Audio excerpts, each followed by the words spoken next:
শহীদরা কোথায় উধাও হয়ে গেছে? শহীদরা কোথায়? কার মনে শহীদ আছে? কংগ্রেস তার সামর্থ্য অনুযায়ী বিধান ভবনে এবং সব জেলা সদর দপ্তরে তাদের শহীদ স্মরণ করেন, শহীদ তর্পণ করেন। শহীদদের নিয়ে তৃণমূল কংগ্রেস চিন্তিত। তৃণমূল কংগ্রেস চিন্তিত তাদের শক্তি প্রদর্শন, সেটা পেশি শক্তি দিয়ে বাহুবল ব্যবহার করে, অর্থ ব্যবহার করে। সেই অর্থ বাংলার কংগ্রেসের কাছে নেই। তৃণমূল কংগ্রেসের কাছে যা অর্থ আছে সেটা হয়তো কুড়িয়ে বাড়িয়ে দেখতে গেলে সর্বভারতীয় কংগ্রেসের কাছেও নেই, অফিসিয়াল আর আনঅফিসিয়াল মিলিয়ে। তা ওইভাবে তো আমরা করতে পারবো না। আর সত্যি সাংগঠনিকভাবে আমরা দুর্বল। আমাদের পক্ষে ওরকম কেউ বলে 1 লাখ, কেউ বলে 2 লাখ, কেউ বলে 5 লাখ, কত লোক এনে আমাদের পক্ষে কোনো সমাবেশ করা সম্ভব না। তবে আপনারা যেটাকে শহীদ দিবস বললেন, শহীদদের কেউ মনে রাখেনি, শহীদদের খুঁজে পাওয়া যায়নি, শহীদদের জন্য গঠিত কমিশন তার রিপোর্টও দিতে পারেনি। বরং সেই সময় যারা প্রশাসনের মাথায় ছিল, আজকে কখনো তারা তৃণমূলের সাংসদ হয়েছে, কখনো তৃণমূলের মন্ত্রী হয়েছে। মমতা বন্দ্যোপাধ্যায় আগে বলুন, যারা তখন প্রশাসনে ছিল কিভাবে তারা তৃণমূল কংগ্রেসে ঢুকে পড়লেন? না, এখানে তো প্রশ্ন থেকেই যায়। মনীশ গুপ্ত তখন জ্যোতিবাবুর সরকার চলছে এবং সেই সময় তিনি একেবারে স্বরাষ্ট্র সচিব। সেই সময় দাঁড়িয়েই তো এই গুলি চালনা হলো, সেই গুলি চালনা হলো, 13 জন শহীদ হলো। সেই মনীশ গুপ্ত আবার তৃণমূলে দেখা গেল। এটা কতটা রাজনীতি? রাজনীতি সব তো বললাম না, শহীদরা আর নেই। শহীদদের পরিবার মমতা বন্দ্যোপাধ্যায়ের ঘোষিত যে ক্ষতিপূরণ সেগুলো পেয়েছেন কিনাও আমরা জানি না। কোনো শ্বেতপত্র সেই ব্যাপারে মমতা বন্দ্যোপাধ্যায় সরকার প্রকাশও করেনি। বরং সেই সময় যারা প্রশাসনে, স্বরাষ্ট্র দপ্তর থেকে শুরু করে, পরে আমরা দেখেছি বহু পুলিশ অফিসার বাম আমলের, যাদের বিরুদ্ধে বিভিন্ন সময় মমতা বন্দ্যোপাধ্যায় অভিযোগ তুলতেন, তারা মমতা বন্দ্যোপাধ্যায় সরকারের কেউ মন্ত্রী হয়েছে, কেউ সাংসদ হয়েছে, কেউ মন্ত্রী হওয়ার পর রাজ্যসভার সাংসদ হয়েছে। তা যাই হোক, মমতা বন্দ্যোপাধ্যায়ের এইসব কথাগুলো না বললেই ভালো হয়।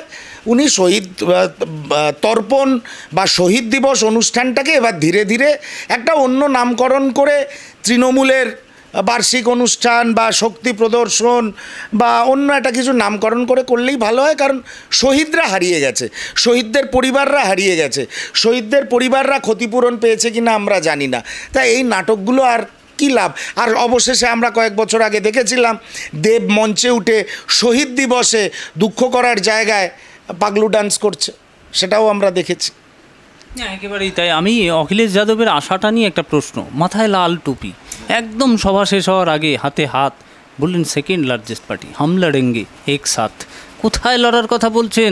এই রাজ্যে তো জোটই হয়নি। তৃণমূল ইন্ডিয়া জোটে কতটা? অখিলেশ যাদব, এখানে তো রাহুল গান্ধী এলেন না, এলেন অখিলেশ যাদব। এটা কি ইন্ডিয়া জোটের সিদ্ধান্ত যে এই রাজ্যে অখিলেশ যাদবকে দিয়ে প্রচার করাতে হবে, মমতা ব্যানার্জির সঙ্গে করাতে হবে, যেহেতু বামপন্থী এবং কংগ্রেসরা থাকতে পারছেন না সঙ্গে? দেখুন, মমতা বন্দ্যোপাধ্যায় বম্বেতে গেছিল, উদ্ধব ঠাকরে আর ওনার পুত্রের সঙ্গে দেখা করেছেন। উনি কখনো কখনো লখনৌ চলে যাচ্ছেন, অখিলেশের সঙ্গে দেখা করছেন। মমতা বন্দ্যোপাধ্যায়ের মেন টার্গেট হচ্ছে ইন্ডিয়া জোটের মধ্যে, মানে ওই ঘরে মশারির মধ্যে মশারি বা ঘরের মধ্যে মশারি বলে না, সেরকম একটা জিঞ্জার গ্রুপ তৈরি করতে চাইছে। জিঞ্জার গ্রুপ তৈরি করে নিজের একটা চাপ সৃষ্টি, সর্ববৃহৎ যে রাজনৈতিক দল ইন্ডিয়া ব্লকের মধ্যে রয়েছে, যেটা জাতীয় কংগ্রেস, তাদের ওপর একটা চাপ সৃষ্টি করা। কিন্তু মমতা বন্দ্যোপাধ্যায় এটা ভুলে যাচ্ছেন, ওনার রাজনৈতিক বিশ্বাসযোগ্যতা শূন্য। এই মুলায়ম সিং যাদব মমতাকে চেনে, এই লালু প্রসাদ যাদব মমতাকে চেনে, সোনিয়া গান্ধী মমতাকে চেনে। উনি যতই যাই গ্রুপ করুন, মশারির মধ্যে মশারি লাগান, কোনো লাভ হবে না। জাতীয় কংগ্রেসের নেতৃত্বে ইন্ডিয়া ব্লক লড়বে, ওনার পোষালে উনি থাকবেন, না পোষালে বাহার যা সকতা হ্যায়।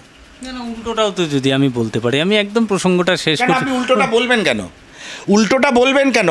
কংগ্রেসের 3 জন নির্দলীয় সাংসদ জয়েন করার পর কংগ্রেসের সদস্য সংখ্যা লোকসভাতে 103 আর মমতা বন্দ্যোপাধ্যায়ের 29। তা আপনি উল্টোটা বলবেনটা কেন? কি লজিকে বলবেন?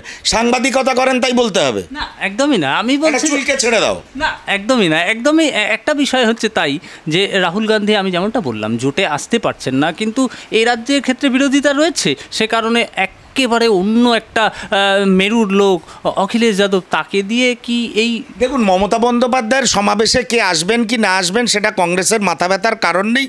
আমি মমতার টার্গেটটা বললাম যে উনি একটা সবসময় চেষ্টা করেন গোষ্ঠীর মধ্যে নিজের প্রাধান্যটা রাখার জন্য একটা জিঞ্জার গ্রুপ তৈরি করতে, সেইটা উনি করে যাচ্ছেন।